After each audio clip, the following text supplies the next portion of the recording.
Hello everyone, myself Avijit Sinha, and today I am here with some new topics for class 9 student. In my previous videos, I had already explained about why 82.5 degree east selected as a standard meridian for India and 5 hour 30 minute is standard time. I had also explained that why Earth take 4 minutes to its one movement, or for 1 degree longitude take 4 minutes. Now I'm here with some new topic. First one is why India have significant features in respect to central location as head of the Indian Ocean. क्यों India का significant features, significant means important, क्यों India एक important features या important position hold करता है in respect to central location, जो उसका central location है कहाँ पे, एशिया में, as head of the Indian ocean. ये प्रीवियस टॉपिक में स्लाइटली हम इसको डिस्कस किए थे कि इंडिया का सेंट्रल लोकेशन कैसे है। यहाँ पे भी देख लेते हैं, ये है इंडिया का सेंट्रल लोकेशन। ओके, बीच में है, इधर साउथ ईस्ट एशिया, इधर west Asia and Europe and Africa. मतलब ये 3 कॉन्टिनेंट को टच करता है, 3 कॉन्टिनेंट के साथ, और साथ में नीचे ऑस्ट्रेलिया। ये 4 कॉन्टिनेंट को ट्रेड प्रोवाइड करता है, या फिर इसके साथ ये ट्रेड सेटअप करता है। तो 4 कॉन्टिनेंट के साथ ट्रेड सेटअप करना, it is not a simple strategy और simple position. So that's why we have to say that India hold central point or central location. And one more thing, it is head of the Indian Ocean. Indian Ocean and head of the Indian Ocean means Indian Ocean के just ऊपर। तो India के Indian ocean का northern position India hold करता है, उसके साथ साथ इसका सेंट्रल लोकेशन भी या सेंट्रल पोजीशन भी ये होल्ड करता है। अब इसके पीछे हम लोग फीचर जानेंगे कि क्या फीचर्स है, क्या सिग्निफिकेंट है, इसका इंपॉर्टेंस क्या है, ये सारा कुछ। कहीं पे भी अगर आप लोग कुछ भूलने लगेंगे तो रिवाइंड कर लोगे वीडियो को और फिर से देखोगे, ठीक है। बट प्रीवियस वीडियो जो हम पोस्ट किए वो काफ़ी लिस्ट नंबर ऑफ व्यूज़ दिखा रहा है, बल्कि जो व्यू दिखा रहा है उसके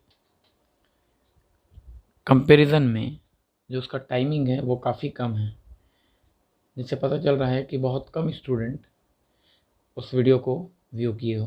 वीडियो नहीं देखेंगे समझ में नहीं आएगा, ठीक है। And next cheese, fast forward करके देखेंगे नहीं, फास्ट फॉरवर्ड करोगे तो हो सकता है कुछ इंपॉर्टेंट पॉइंट है वो मिस कर जाओगे। Now first of all, number 1 is it lead the ideas, knowledge and trade. It means it share the ideas, knowledge and trade with the other countries. That is the story of Upanishad, Ramayan, Panchatantra spread to many countries. Ideas, knowledge और trade. Ideas and knowledge किसका? उपनिषद का, रामायण का and Panchatantra का। It spread to the many countries. Now ये question 3 marks and 5 marks में भी आता है। 3 मार्क्स में अगर पूछेगा तो 3 पॉइंट, एंड 5 मार्क्स का पूछेगा तो 5 पॉइंट। आगे और भी पॉइंट है तो ये भी हम बताएंगे आपको कि कौन सा पॉइंट को कहाँ मर्ज करना है, किस में आप मिला सकते हैं उसको, या फिर किस पॉइंट को कहाँ पे अलग करके लिखेंगे, ठीक है। Now come to the next, second point, the sea route easily accessible after the 15th century. 15th century के बाद सी रूट ईजिली एक्सेसिबल हो पाया, क्यों? After the discovered by Vasco da Gama. Vasco da Gama sea route find किया था India का, कब? 1498। Obvious है, सेंचुरी हम आप लोग को समझा चुके हैं। 15th सेंचुरी मीन्स 15 सेंचुरी लिखेंगे तो 1500, और कब से कब तक? तो 1 से स्टार्ट करेंगे। इट मीन्स 1401 टू 1500 का सेंचुरी जो है वो ईयर जो है वो सेंचुरी कहलाएगा, 15th सेंचुरी। तो that is 1491। It is 1401 to 1500 के बीच में है। नाउ तो वास्को डा गामा जो रूट फाइंड किया था इंडिया के लिए, वास्को डा गामा क्या था? एक पोर्तुगीज था। तो Portuguese were the first came to India, और Portuguese were the first trader के they came to India for trade purpose, because Vasco da Gama was a Portuguese traveller. ये clear है? Now next, number 3, India provide largest coastal boundaries, India largest coastal boundary provide करता है किन को? South east Asian country को, west Asian countries को and European countries को। Also provide, अच्छा यहाँ पे हम अफ्रीका और ऑस्ट्रेलिया इसलिए मेंशन नहीं किए क्योंकि ये बाउंड्री प्रोवाइड करता है। बाउंड्री किसको? एशियन कंट्री के साथ, साउथ ईस्ट एशियन कंट्री के साथ एंड यूरोपियन कंट्री के साथ इसका बाउंड्री टच करता है, बट बाकी किसी कंट्री के साथ इसका बाउंड्री टच नहीं करता है। Now also provide port facility और harbour facility. Port and harbour दोनों का मतलब बंदरगाह होता है, जहाँ पे जहाज़ को बांध के रखा जाता है, जहाँ पे जहाज़ रुक सकते हैं।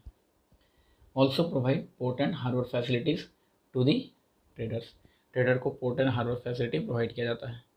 Now number 4 is due to this central location, इस सेंट्रल लोकेशन के पॉइंट ऑफ व्यू से features Indian numeral and decimal system spread to the European and Arabian countries.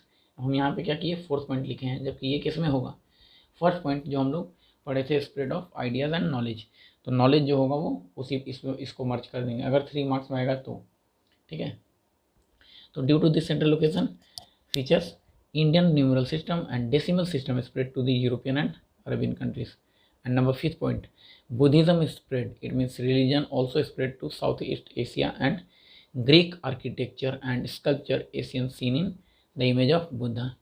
Buddha के इमेज में आर्किटेक्चर एंड स्कल्पचर ईजिली हम लोग को view करने के लिए मिल जाता है या दिख जाता है। Now next is architectural innovation like domes structure and arches. Domes structure मतलब जो गुंबद जैसा बना होता है, एंड आर्केस मीन्स जो इस तरह से बना होता है, ठीक है। 2 तरह का स्ट्रक्चर होता है, एक गुंबज होता है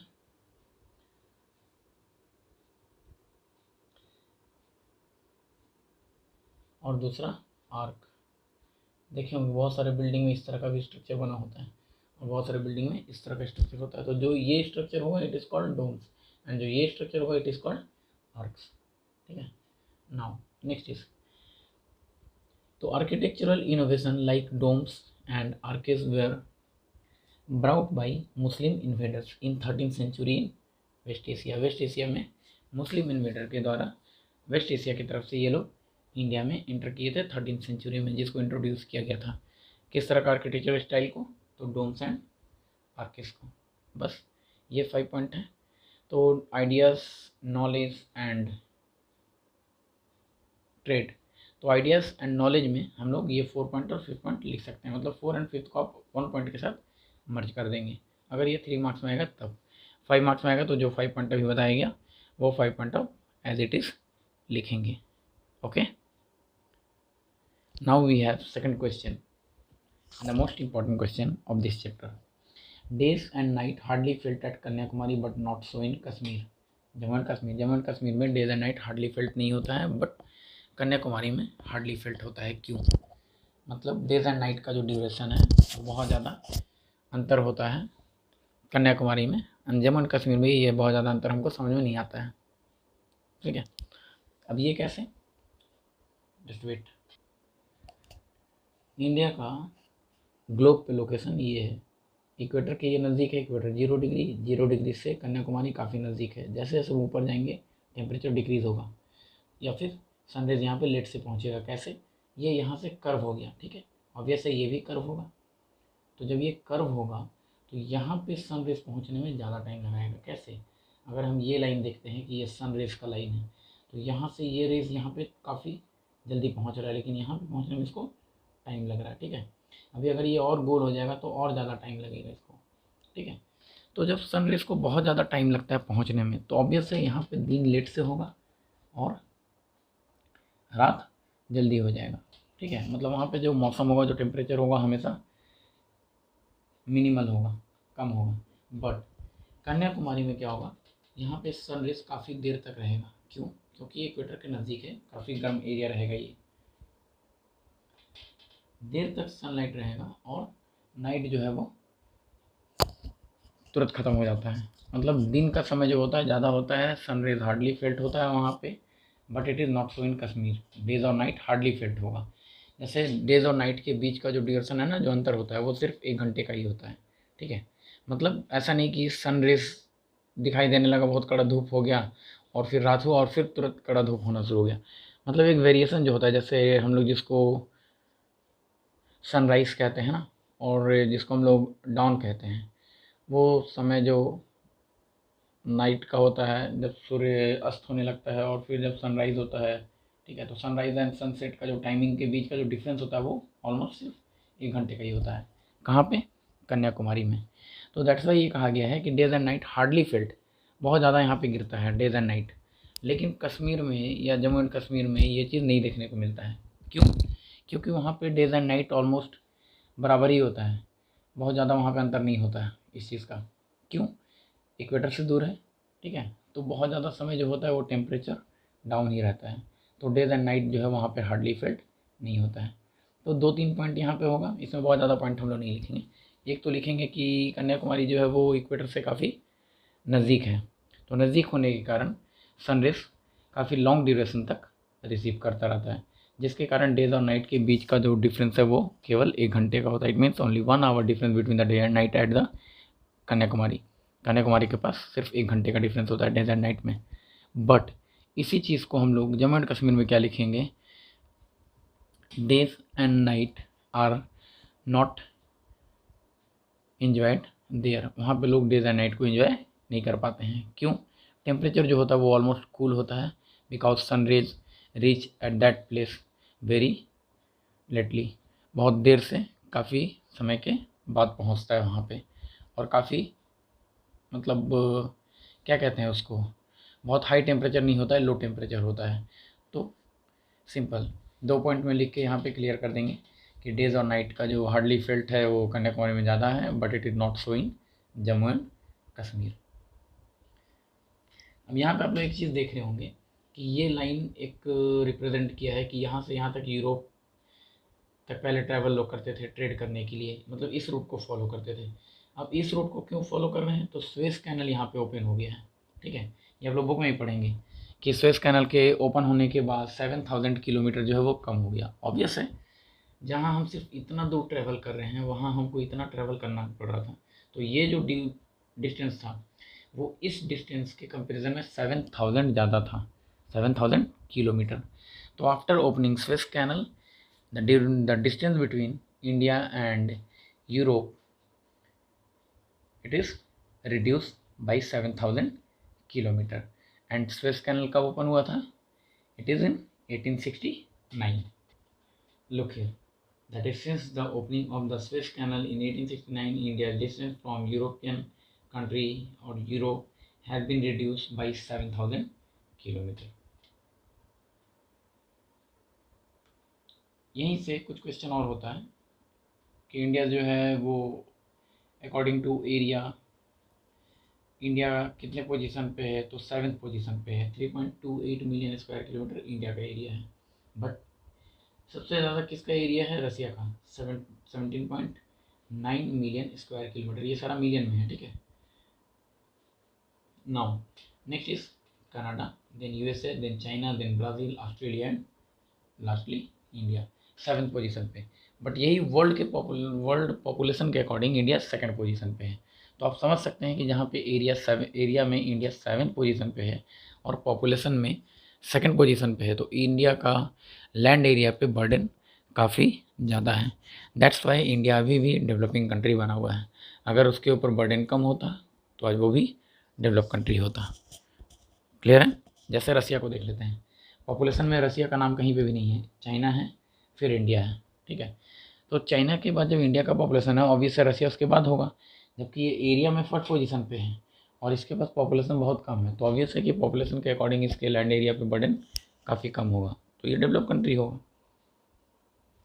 अभी हम लोग कुछ क्वेश्चंस और देखेंगे, ठीक है, जो 1 मार्क्स क्वेश्चन है या फिर थोड़ा बहुत 3 मार्क्स क्वेश्चन हो सकता है उसको कन्वर्ट कर दिया जाए उसमें। तो ये 2-3 क्वेश्चन हम लोग देखेंगे, फिर हम लोग कुछ मेन क्वेश्चन में चलेंगे। जैसे मेन क्वेश्चन है difference between latitude and longitude, ये भी हम आपको बताएंगे। ऑलमोस्ट इसमें 5 मार्क्स का क्वेश्चन अगर पूछा तो 5 पॉइंट लिखेंगे, और अगर अदरवाइज 3 मार्क्स का पूछा तो 3 पॉइंट। बट आपको हम यहाँ पे क्लियर करेंगे 8 पॉइंट इसके बारे में। 8 पॉइंट में से कोई भी 3 पॉइंट आप 5 पॉइंट लिख सकते हैं as per their question, marks of question. जब लॉन्गिट्यूडनल एक्सटेंट पूछा जाएगा तो हम लोग 68 degree 7 east to 97 degree 25 east बताते हैं। लैटिट्यूडनल एक्सटेंट पूछता है तो 8 degree 4 east 8 degree 4 north to 37 degree 6 north बताते हैं। अब हो सकता है क्वेश्चन क्या पूछा, लॉन्गिट्यूडनल एक्सटेंट नहीं पूछकर नॉर्थ साउथ एक्सटेंट पूछेगा या फिर ईस्ट वेस्ट एक्सटेंट। तो जब ईस्ट वेस्ट एक्सटेंट पूछेगा it is 2933 kilometre and north south extent पूछेगा तो 3214 किलोमीटर। ये क्लियर? नॉर्थ साउथ एक्सटेंट पूछेगा तो 3214 kilometre and east west extent पूछा तो 2933 किलोमीटर। नो अभी कुछ क्वेश्चन इंडिया के मैप से कि कौन सा ऐसा एरिया स्टेट है जिसे ट्रॉपिक ऑफ कैंसर पास करता है। ये लाइन है ट्रॉपिक ऑफ कैंसर का। तो ऑब्वियसली हम लोग इसको याद कैसे करते हैं, वेस्ट टू ईस्ट की तरफ। और ऑलमोस्ट हम लोग ये पढ़े हैं कि ट्रॉपिक ऑफ कैंसर जो है या फिर 23.5 डिग्री नॉर्थ जो है वो इंडिया को ऑलमोस्ट 2 इक्वल हाफ में डिवाइड करता है, not into 2 equal half, almost 2 equal half, क्योंकि एकदम इक्वली ये इंडिया को 2 इक्वल हाफ में डिवाइड नहीं करता है। ठीक है, so we have to write almost 2 equal half. तो जब 2 इक्वल हाफ से डिवाइड होगा तो ऑब्वियस है ये इंडिया के बीचों बीच पास करेगा।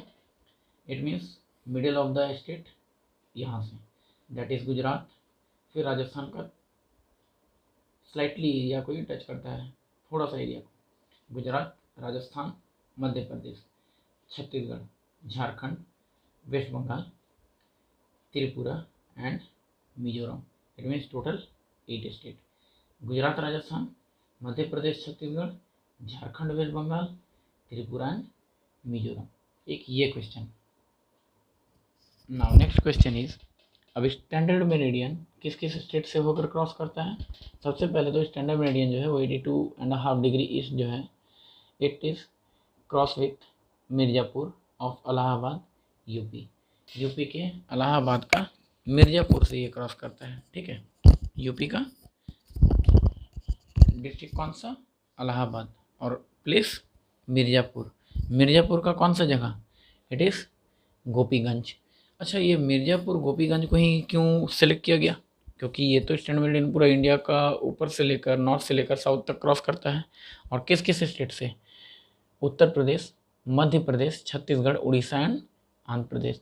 तो फिर सिर्फ उत्तर प्रदेश का ही जगह को क्यों लिया गया, क्योंकि उत्तर प्रदेश का इलाहाबाद का मिर्ज़ापुर जो प्लेस था ना वो इकोनॉमिकली डेवलप था, जहाँ जो कि ट्रेड के पर्पज़ से काफ़ी सेंट्रलाइज था। सेम एज इट इज़ जैसे ग्रीनविच को चुना गया था मिडिल एक्सटेंट।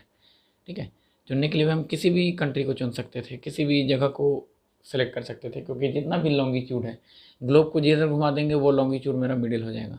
ठीक है, सामने से जिस फेस से देखेंगे ग्लोब का लॉन्गिट्यूड का वो लाइन मेरे लिए मिडिल होगा। बट क्यों चुना गया था ग्रीनविच को, तो ग्रीनविच लंदन का, ब्रिटेन का एक जगह था।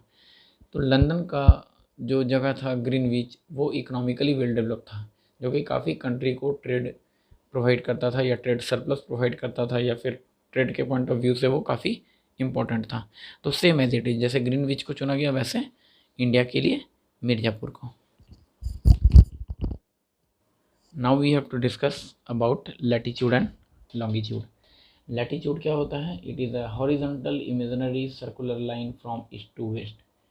लैटिट्यूड हॉरिजॉन्टल इमेजिनरी लाइन होता है, it is horizontal imaginary circular line drawn from east to west. ये इमेजिनरी सर्कुलर लाइन होता है जो कि हॉरिजॉन्टल होता है ईस्ट टू वेस्ट की तरफ। नाउ लॉन्गिट्यूड इज जस्ट एक दूसरे का अपोजिट लिखते चलेंगे, ठीक है, और एक दूसरे के सामने। इट इज़ वर्टिकली, ये हॉरिजॉन्टल है, ये वर्टिकली होगा। It is vertically imaginary line semi circular, ये सर्कुलर है, ये semi circular line from north to south, ये ईस्ट टू वेस्ट, ये नॉर्थ टू साउथ। क्यों, लैटिट्यूड ये होता है एंड लॉन्गिट्यूड तो ऑब्वियस है ये नॉर्थ टू साउथ होगा। ठीक है, now next is it stretch from 0 degree equator to 90 degree north pole और 90 degree south pole. It stretches from 0 degree to 180 degree east और 180 west. It is also called parallel. Latitude is also called parallel and longitude is also called meridian. क्यों? क्योंकि इसका हर एक line middle है। Globe को जिधर घुमा देंगे उसका वो लाइन हमको सामने से मिडिल दिखेगा, तो that's why longitude is also known as meridian. Latitude is parallel. Parallel क्यों होता है? क्योंकि लैटिट्यूड का हर एक लाइन पैरेलल होता है, इसलिए हम लोग लैटिट्यूड को पैरेलल भी कहते हैं। Now it is also symbolize with Greek letter pi. Greek letter pi, pi मतलब वो नहीं 22/7 वाला पाई नहीं, वन लाइन स्ट्रेच एंड दो लाइन उससे, ये इट इज PHI, फाई। इसका सिंबल ये होता है and it symbolize with Greek letter lambda. It is LEMBDA, ठीक है। It is symbolize with Greek letter, ये भी ग्रीक लेटर, ये फाई और ये लेम्डा।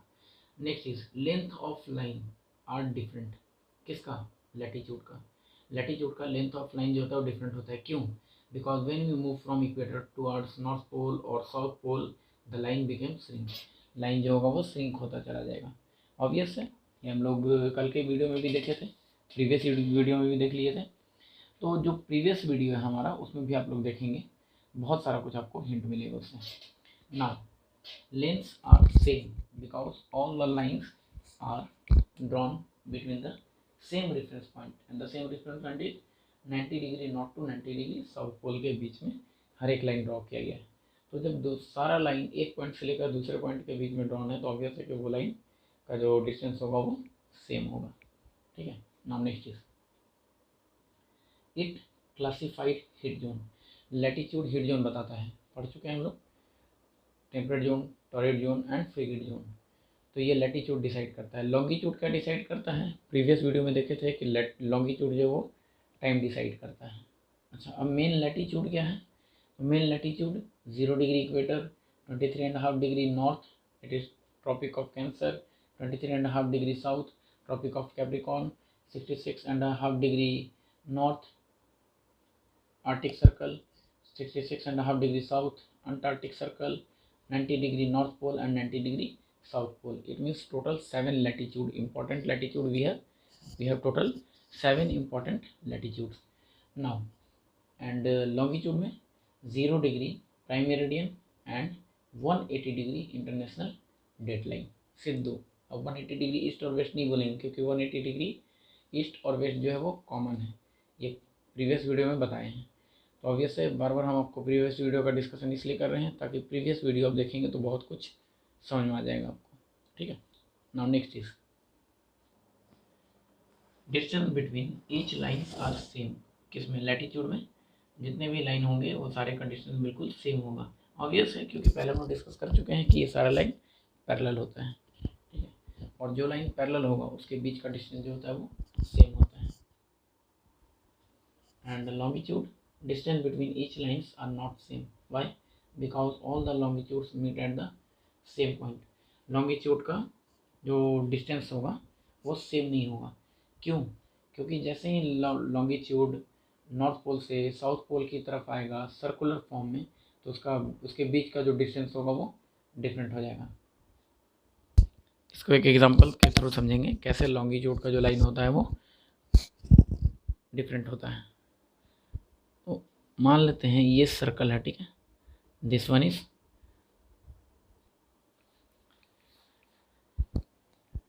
ये है ग्लोब, ठीक है, ये है लॉन्गिट्यूड ड्रॉ किया हुआ, ठीक है। अब लॉन्गिट्यूड के दो लाइन के बीच का डिफरेंस अगर हम यहाँ से यहाँ के बीच का डिफरेंस देखते हैं तो क्या होगा? वेरी करेगा, यहाँ से यहाँ का और यहाँ से यहाँ का। बट यही चीज़ अगर हम लैटिट्यूड में देखते हैं तो ये वेरी नहीं करता है, ठीक है। कैसे? यहाँ से यहाँ तक का डिस्टेंस, यहाँ पे यहाँ का डिस्टेंस, यहाँ से यहाँ का डिस्टेंस, सारा डिस्टेंस सेम, यहाँ तक कि ये लाइन जो ड्रॉ होगा वो भी सेम होगा, ठीक है। तो that's why we have the last point that is the distance और the distance between the two latitude is same but the distance between the two longitude line is not same, okay। so we have total 8 points about latitude and longitude and you have to write according to the marks of question। कुछ important question हम लोग यहाँ पे deal करेंगे, ठीक है। जैसे India and China के बीच का जो लाइन ड्रॉ किया गया है, जो बाउंड्री है, it is called McMahon line. India and China के बीच का जो लाइन है वो मैकमोहन लाइन कहलाता है। कब ड्रॉ किया गया था ये? शिमला 1914, मतलब ये मीट हुआ था शिमला में। उस समय इंडिया और चाइना के बीच एक बाउंड्री ड्रॉ किया गया था। इंडिया एंड पाकिस्तान के बीच में रेड क्लिफ लाइन 15 अगस्त 1947, जब इंडिया एंड पाकिस्तान का पार्टीशन हुआ था तब सर रेड क्लिफ के द्वारा ये लाइन ड्रॉ किया गया था। ठीक है, it is red Cliff line, तो उनके नाम पे ही इस लाइन को नाम दे दिया गया। इंडिया एंड अफगानिस्तान के बीच का जो बाउंड्री है, जो लाइन है, वो डूरंड लाइन कहलाता है। It is draw in 1896। India and Sri Lanka के बीच का लाइन पाक स्ट्रेट। इंडिया इंडोनेशिया के बीच का line Nicobar island. India and Maldives के बीच इंडियन ओशियन। तो ये वो पॉइंट है जो एक दूसरे कंट्री को डिवाइड करता है। क्लियर है? नाउ फिर से उसको रिवाइंड करके देख लेंगे कि कौन कौन से इंडिया के साथ किस कंट्री के साथ का जो बाउंड्री है वो क्या कहलाता है। तो रिवाइंड करेंगे, थोड़ा सा स्लो सुनेंगे या फिर उसको पॉज कर करके देखेंगे तो समझ में आएगा। ठीक है, नाउ नेक्स्ट चीज़, अब हम देखेंगे कि इंडिया का डिफरेंट स्टेट का बाउंड्री किस किस कंट्री के साथ है। बांग्लादेश के साथ, बांग्लादेश का टोटल बॉर्डर जो है, the length of the boundary of Bangladesh is 4096 kilometre, मतलब सबसे लंबा बाउंड्री किस कंट्री का है? बांग्लादेश का। फिर चाइना 3488 किलोमीटर, फिर पाकिस्तान 3323 किलोमीटर, फिर Nepal 1751 kilometre, Myanmar 1643 kilometre, Bhutan 699 kilometre, Afghanistan 106 kilometre. अब किस किस स्टेट को ये टच करता है? बांग्लादेश का जो बाउंड्री है वो असम को, मेघालय, त्रिपुरा, मिजोरम एंड वेस्ट बंगाल। सबसे लॉन्गेस्ट बाउंड्री किसका है? वेस्ट बंगाल का। नेक्स्ट इज जम्मू कश्मीर, हिमाचल प्रदेश, उत्तराखंड, सिक्किम, अरुणाचल प्रदेश। इसका बाउंड्री टच करता है चाइना को। सबसे लंबा बाउंड्री किसका? जम्मू एंड कश्मीर का। Next is Pakistan, Jammu and Kashmir के साथ टच करता है, गुजरात के साथ, राजस्थान के साथ एंड पंजाब के साथ। लॉन्गेस्ट बाउंड्री राजस्थान का। नेपाल में यूपी, बिहार, वेस्ट बंगाल, सिक्किम, उत्तराखंड, ये सारे स्टेट को टच करता है। सबसे लंबा बाउंड्री बिहार। फिर म्यांमार, अरुणाचल प्रदेश, नागालैंड, मिजोरम, मणिपुर। सबसे लंबा बाउंड्री मिजोरम स्टेट का। भूटान में सिक्किम, असम, वेस्ट बंगाल, अरुणाचल प्रदेश, ये चार। सबसे लंबा बाउंड्री असम का। एंड अफगानिस्तान में Jammu and Kashmir and POK, जिसको पाकिस्तान ऑक्युपाइड कश्मीर, तो ये सिर्फ एक ही को टच करता है, सिर्फ जम्मू एंड कश्मीर को, अफगानिस्तान का बाउंड्री। और ऑब्वियस है लॉन्गेस्ट वही हो। तो कॉमन क्या देख रहे हैं? ब्लू से इसको स्केचिंग इसलिए किया गया ताकि ये आप समझ सके कि सबसे लंबा बाउंड्री किस कंट्री का किस स्टेट के साथ है। ठीक है, अब ये सर्कल क्या किया गया है वो समझेंगे। ठीक है, वेस्ट बंगाल कहाँ कहाँ पे है? वेस्ट बंगाल यहाँ, वेस्ट बंगाल यहाँ पे और वेस्ट बंगाल यहाँ पे। मतलब वेस्ट बंगाल का बाउंड्री 3 कंट्री के साथ टच होता है। किसको किसको टच करता है? बांग्लादेश, नेपाल, भूटान। ठीक है, दूसरा स्टेट कौन सा है जो 3 कंट्री के बाउंड्री को टच करता है? जम्मू एंड कश्मीर। जम्मू एंड कश्मीर किस किस स्टेट, किस किस कंट्री के साथ? China, Pakistan and Afghanistan. ठीक है, next one is Sikkim. Sikkim China के साथ, फिर नेपाल के साथ एंड देन भूटान के साथ। और अब आते हैं अरुणाचल प्रदेश। ये चाइना को टच करता है, म्यांमार को टच करता है एंड भूटान को टच करता है। तो ये भी याद कर सकते हैं आप कि कौन कौन सा स्टेट है। तो 4 स्टेट ऐसे हैं जो 3 कंट्री के बाउंड्री को टच करता है। ठीक है, West Bengal, Sikkim, Arunachal Pradesh and Jammu and Kashmir. कुछ और इम्पोर्टेंट क्वेश्चन है वो भी देख लेते हैं। ठीक है, Gujarat and West Bengal are the only 2 states which have land and coastal boundaries. Gujarat और वेस्ट बंगाल 2 ऐसे स्टेट हैं जिनका लैंड बाउंड्री भी है और कोस्टल बाउंड्रीज भी हैं। किसके साथ? With Pakistan and Arabian Sea and Bangladesh and Bengal respectively. मतलब गुजरात का लैंड बाउंड्री पाकिस्तान के साथ एंड कोस्टल बाउंड्री अरबियन सी के साथ। वेस्ट बंगाल का लैंड बाउंड्री बांग्लादेश के साथ and coastal boundary Bay of Bengal के साथ। Now next is state which do not have international border. ऐसे स्टेट जिनका कोई भी इंटरनेशनल बॉर्डर नहीं है, जो दूसरे किसी कंट्री को के साथ टच नहीं होता है। मध्य प्रदेश, झारखंड, छत्तीसगढ़, तेलंगाना, हरियाणा, ये सारा। अब ये फाइंड आउट कैसे करेंगे, इसके पीछे एक रीज़न है, ठीक है। देखते हैं स्ट्रेटेजी क्या है, वो यूज़ करेंगे हम लोग। यहाँ पे जितना भी स्टेट दिया हुआ था ये सारा का कोस्टल लैंड बाउंड्री है, ठीक है, दूसरे कंट्री के साथ या फिर इंटरनेशनल बॉर्डर है। तो यहाँ पे जो स्टेट नहीं है वो स्टेट वो होंगे जिनका किसी भी कंट्री के साथ लैंड बाउंड्री नहीं होगा या फिर इंटरनेशनल बॉर्डर उनका नहीं है। तो ऑब्वियस से देख लेंगे कि यहाँ पे कौन कौन से स्टेट हैं। तो जो बच गया वो किसी भी कंट्री को टच नहीं कर रहा होगा। तो कौन कौन सा स्टेट बच गया, Madhya Pradesh, Jharkhand, Chhattisgarh, Telangana and Haryana. Countries which have more than one time zone, ऐसा कंट्री जिसके पास एक से ज़्यादा टाइम जोन है। रसिया का 11 टाइम जोन है, अमेरिका का 7, चाइना का 4, ऑस्ट्रेलिया का 3 टाइम जोन। बाकी कंट्री जो है वो 1 टाइम जोन को ही फॉलो करते हैं, सिर्फ एक टाइम जोन। इस क्वेश्चन में हम लोग क्या देखे थे कि state which do not have international border and coastal areas, ऐसा स्टेट जिसका न तो इंटरनेशनल बॉर्डर है और न ही कोस्टल एरियाज है, तो वो ये स्टेट थे। अब वैसे स्टेट जिनका इंटरनेशनल बॉर्डर नहीं है, कोस्टल एरियाज होगा बट इंटरनेशनल बॉर्डर नहीं होगा। तो states which do not have international boundaries, Andhra Pradesh, Chhattisgarh, Goa, Jharkhand, Haryana, Kerala, Karnataka, Orissa, Telangana, Tamil Nadu, Madhya Pradesh and Maharashtra. ये सारे ऐसे स्टेट हैं जिनका ना तो इनका कोई भी इंटरनेशनल बाउंड्री नहीं है, बट हाँ अगर कोस्टल पूछेंगे तो कोस्टल होगा। उड़ीसा का कोस्टल है, कर्नाटक है, केरल है, महाराष्ट्र है, गोवा है, ठीक है, आंध्र प्रदेश, ये सब का, केरल, ये सब का कोस्टल बाउंड्री है। लेकिन यहाँ पे क्या पूछा है, ऐसे स्टेट जिनका इंटरनेशनल बाउंड्री नहीं है, तो वो भी इंक्लूड हो जाएंगे। Now India's water bodies neighbouring country, ऐसे नेबरिंग कंट्री जिनका वाटर बाउंड्री है, ठीक है, या फिर वो वाटर बॉडीज हैं। इंडिया का neighbouring country Pakistan, water bodies touch करता है अरबियन सी के साथ, Bangladesh, bay of Bengal, Myanmar, bay of Bengal, Maldives और Indian ocean, Sri Lanka, Indian ocean, Thailand, bay of Bengal, Indonesia, Arabian Indian ocean, ठीक है। तो ये सारे इंडिया के वो नेबरिंग कंट्री हैं जिनका वाटर बॉडीज़ के साथ रिलेशन है, जो वाटर बॉडीज़ को टच करते हैं। Now next is India's neighbouring countries having land and water bodies, ऐसे नेबरिंग कंट्री जिनका लैंड एंड वाटर दोनों के साथ कनेक्शन है, मतलब लैंड बाउंड्री भी है और वाटर बॉडीज़ भी है, वाटर बॉडीज़ के साथ भी कनेक्शन है, कोस्टल एरियाज भी है। तो पाकिस्तान, बांग्लादेश एंड म्यांमार, सिर्फ ये 3 बस।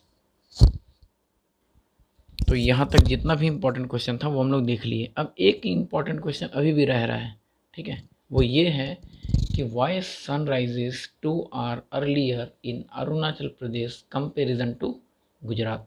आइए इस क्वेश्चन को भी देख लेते हैं। ये इंडिया का अरुणाचल प्रदेश का एरिया है जहाँ पे सनराइज सबसे पहले होता है, ईस्ट में है इसलिए 97 डिग्री 25। ये गुजरात वाला एरिया, यहाँ पे 68 डिग्री 7 मिनट। मतलब दोनों के बीच में डिफरेंस क्या है, तो 68 डिग्री से लेकर 97, 68 डिग्री से 97 डिग्री का अगर हम लोग डिफरेंस निकालेंगे तो ऑलमोस्ट 29 डिग्री का आएगा। तो हम लोग क्या फाइंड आउट किए थे, 1 डिग्री का वैल्यू या फिर 1 मूवमेंट अर्थ जो है वो 4 मिनट लेता है। तो 29 मूवमेंट जाने के लिए कितना समय लेगा, that is multiplied by 4 minute. 29 × 4 अगर हम करते हैं तो 116 मिनट होगा। It means approximately 120 minute, and it change into hour, then it is change into,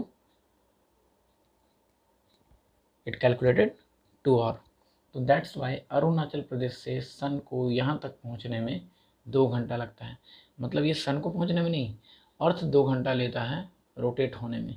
तो जब ये रोटेट होगा, ठीक है, इसको अगर हम ग्लोब पे मेंशन करेंगे तो ये कैसा होगा, सर्कुलर फॉर्म में होगा। ये जब उस तरफ मूव करेगा वेस्ट टू ईस्ट, ठीक है, इधर से ऐसे जाकर इधर आएगा। तो जब ये मूव करेगा अरुणाचल प्रदेश उधर जाएगा और गुजरात जब इस फेस से सामने आएगा तो आने में लगभग 2 घंटे का समय लेगा। और क्यों लेगा, क्योंकि दोनों के बीच का 29 डिग्री का डिफरेंस है।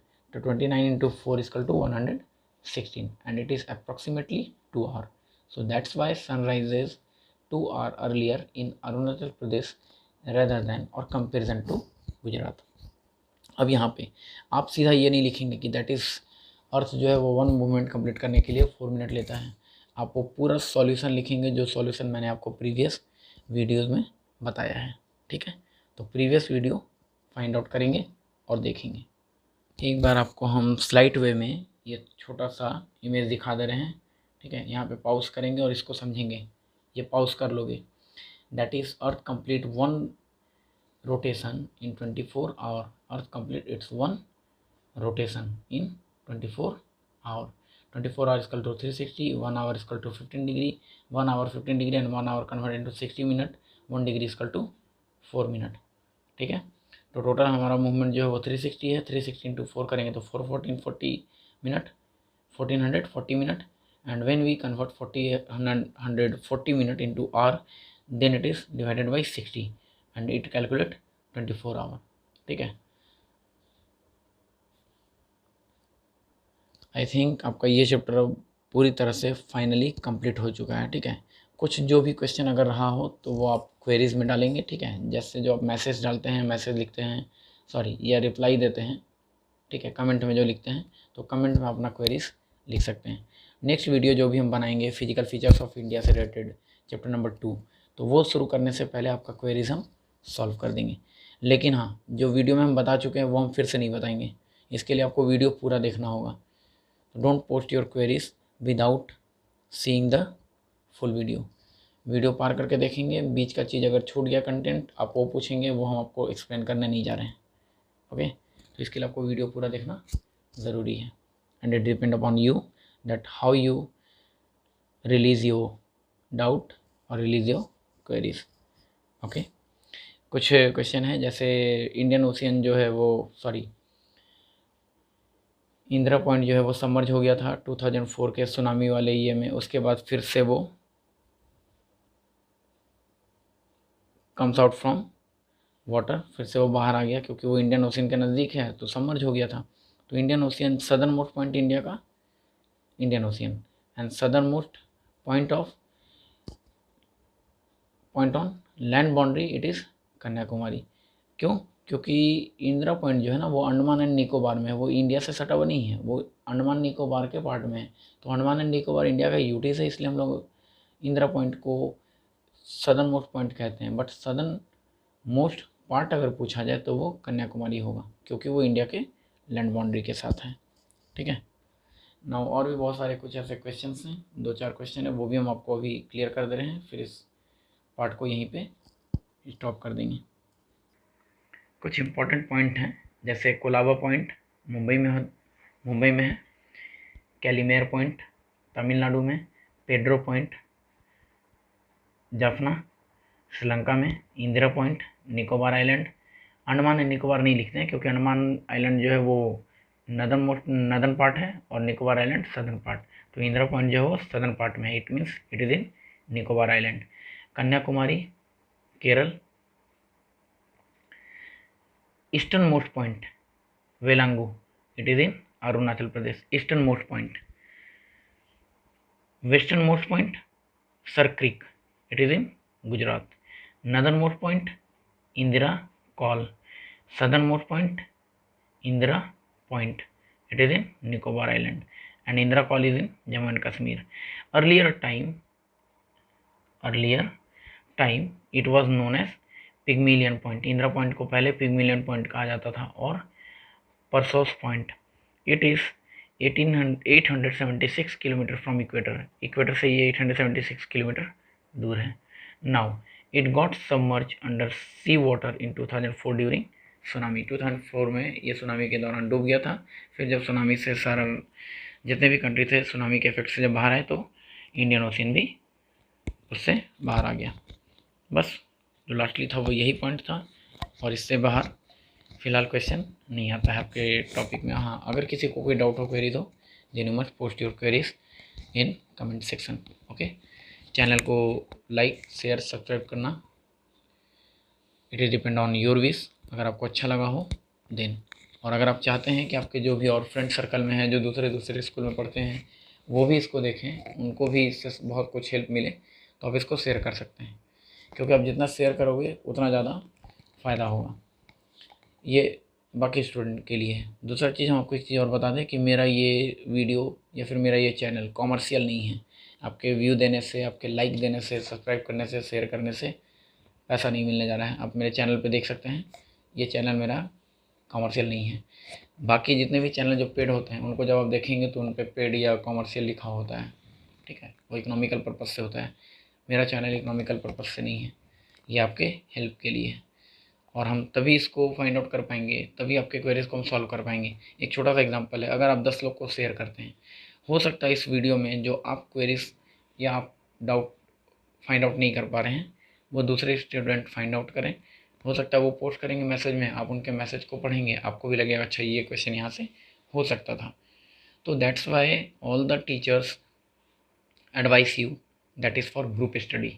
ग्रुप स्टडी करने के लिए इसलिए बोला जाता है। आप अकेले अगर पढ़ रहे हैं, आपके पास एक क्वेश्चन है, 10 लोग मिलकर पढ़ेंगे, 10 क्वेश्चन होगा तो 10 क्वेरीज होगा, और उस जगह से आप 10 क्वेरीज सॉल्व कर सकते हैं। तो that's Y group study is far better than individual study. तो ग्रुप स्टडी को प्रीफर करेंगे, और चैनल को शेयर, सब्सक्राइब एंड लाइक करना फिर से कह रहे हैं, ये आपके ऊपर डिपेंड करता है। Okay, thanks to all of you, और मिलते हैं अगले वीडियो में with our new topic, with new chapter. It is physical features of India, chapter number 2। Thank you.